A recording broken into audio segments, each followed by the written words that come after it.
Every time I hit record, squirrels are dropping stuff on the pole barn or some piece of crap drives by.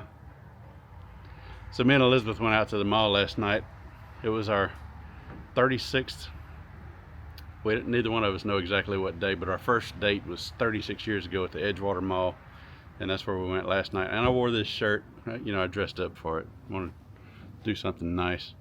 Dressed up for the occasion, but this shirt and this hat had people looking, and so two different people asked, "Are you beekeepers? And do you sell honey?" And so it's a good shirt if you want to get attention as a beekeeper. You're selling products.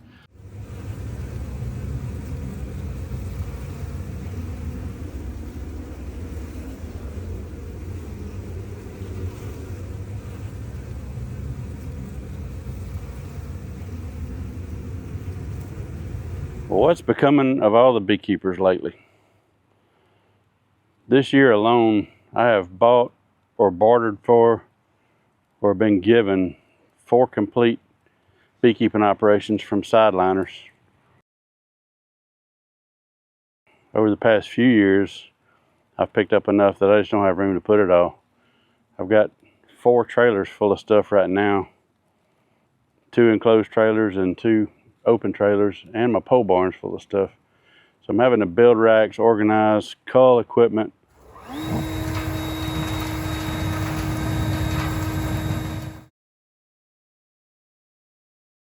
Welcome back to the 628 Dirt Rooster channel, where hobby beekeeping is a way of life. Not just all the way. I needed you to cut the strings off my dress. Sorry.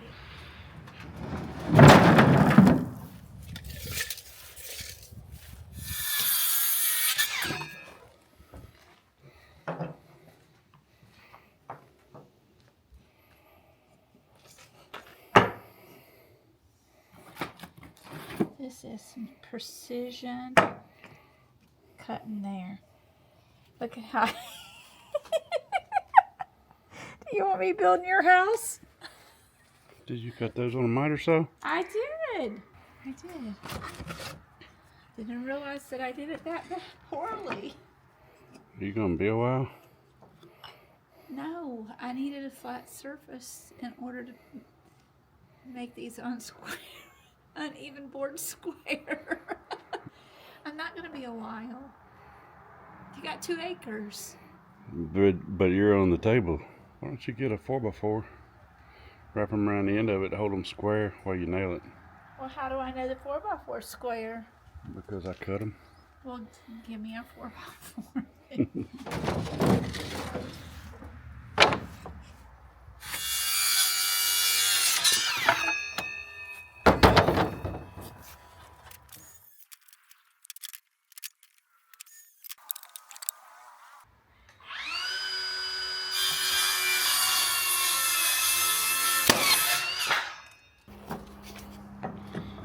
And the flower arrangement the leaves will go out over the sides of it. It's my little $1 find. $1 find at the thrift store and out of the wood pile.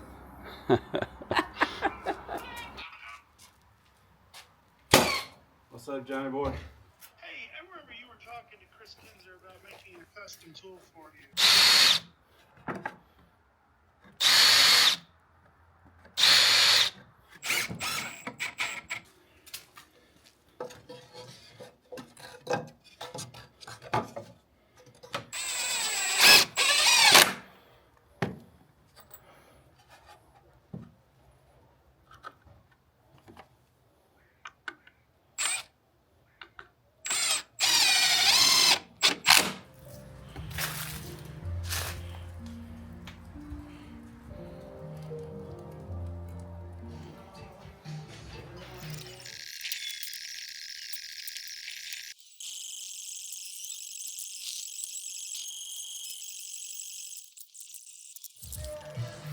Are you about to head out?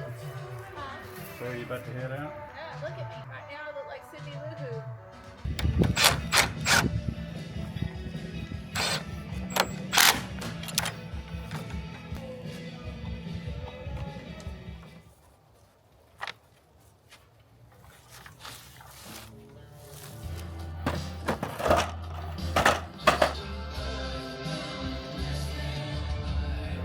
So the rack I'm building is to maximize floor space and have somewhere to put our frames.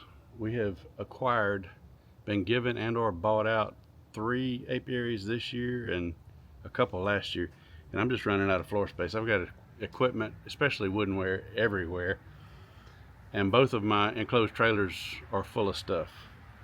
One of the trailers was a purchase from one of these apiaries. It was sitting in the weeds, and they didn't have any use for it. I bought it and was given the rest of the apiary, the rest of the equipment, which was a lot.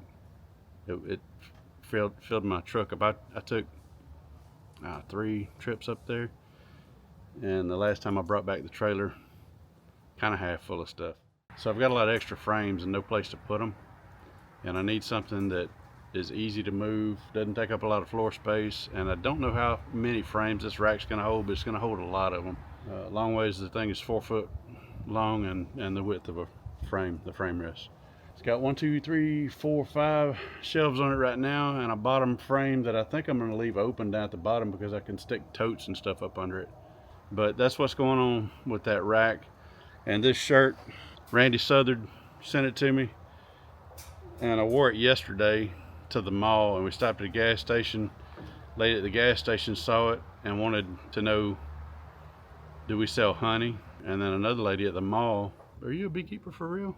So this shirt is attracting some attention. I've tried to give a lot of this away, but it's in a condition where it needs to be cut down to make feeder shims, which would make great feeder shims, or swarm traps, or turn deeps into mediums.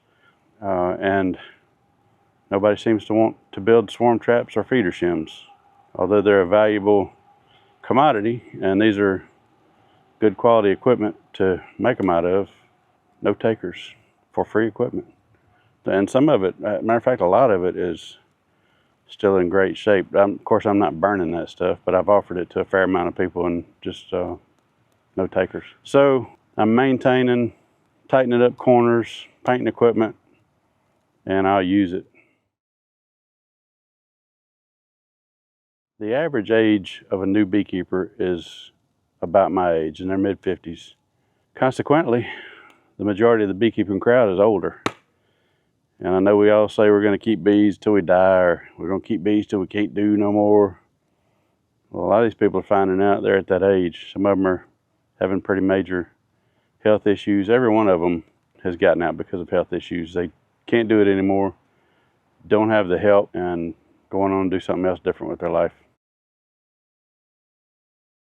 And we're making a little difference, I think, in what we're doing. Elizabeth is working with kids, and it's going to be years in the making to see any kind of difference there, but she's working with school-age kids in an education capacity with her new nonprofit.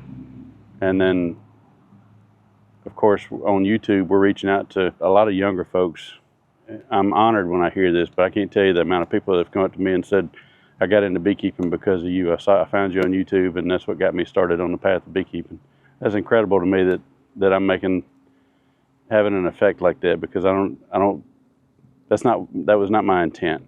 I was having fun, showing what I was doing, and enjoying the uploads and the camaraderie amongst the beekeepers and the community we've built. But beekeepers are aging out. Doing all we can to replenish within a younger age group, which is part of what I do on YouTube. And I've kind of got my finger on the pulse of what's going on in the beekeeping world, primarily because of YouTube and because I do nuke sales, and I see the new people, because most of my nuke sales are first and second, sometimes third and fourth year, but mostly newer beekeepers. I see what they're doing, what they're in it for, and a lot of them are just looking for something to do in retirement. It looks like something easy and fun, cheap. Boy, are they deceived when they show up here. I'm just like, no, this is not cheap, it's not easy. And there's a fair amount of trial and error and a fair amount of failure, which is good to an extent. The ones that fall out the very first are the ones that have 2 good years in a row, and then their third year they lose everything. They're gone, they're done.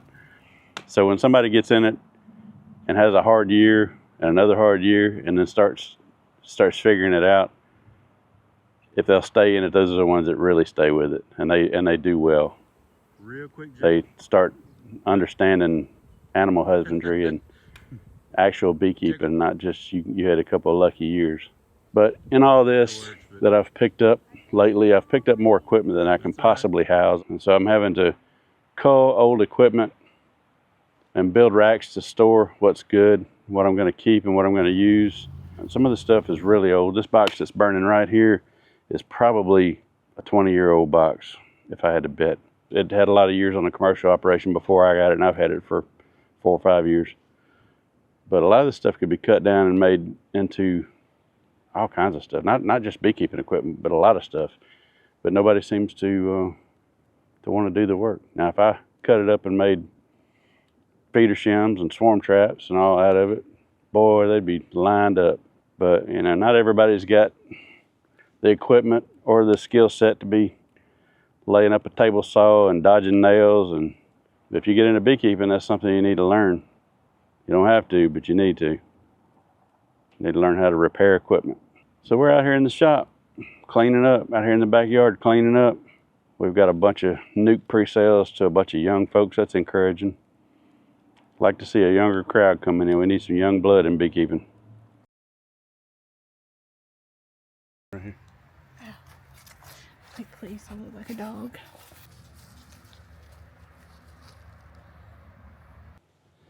You don't even know, do you? How loud you are? You're noisy. There's a squirrel dropping stuff on top of the pole barn. It wasn't doing it until I hit record. But it's 4 foot long. I just cut some 2x in half. Holy smokes. So I have hauled home just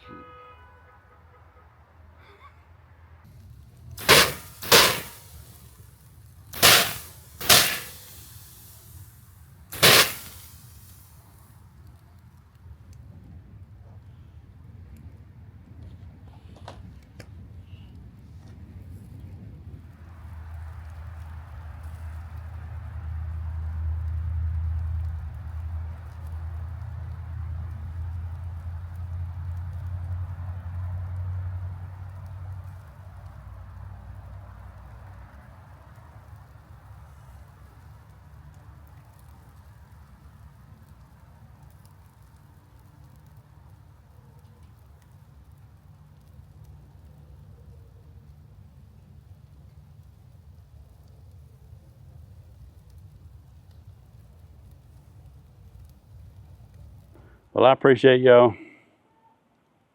Hope you've had a great season. Y'all have a great winter. I'll see you real soon on another video.